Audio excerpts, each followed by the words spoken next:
Thank you అండి. వద్దండి, మీరు మారితే బాగోదు, మీరు క్యారీ ఆన్. బేసిక్గా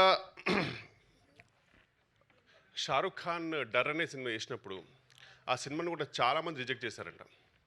అప్పుడు యశ్ చోప్రా అనుకున్నాను అదే ఈ సినిమా నేను షారుఖ్ ఖాన్తో తీస్తానని చెప్పి. ఆ తర్వాత షారుఖ్ ఖాన్ స్టార్ అయిపోయాడు. అలాగే ఓకే అండి, మా టీంలో అందరూ కొంచెం షై ఫీల్ అవుతున్నారు, నేను మాడతాను ఇవాళ. సో నా స్పీచ్ ఇది.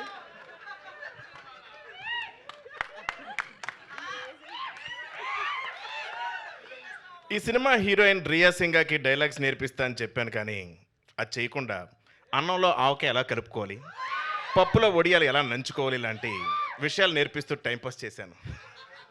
రియా కోస్టార్స్ అయిన వెనెల్ కిషోర్, అజయ్, హర్ష చెవుడు, కబీర్ సింగ్ దుహాన్, గుండు సుదర్శన్ టైం సెన్స్ లేని నా కోసం సెట్లో వెయిట్ చేయడం ఇష్టం లేదని వార్నింగ్ ఇచ్చారు. Love you brothers.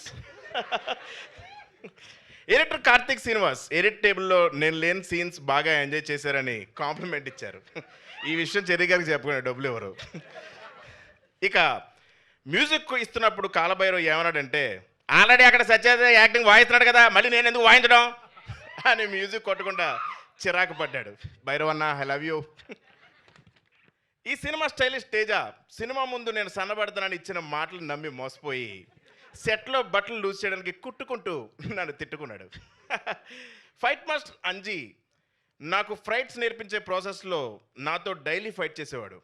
బట్ మీకు తెలియదు, ప్రతి ఫైట్ నేనే గెలిచేవాడిని. Thank you Anji master.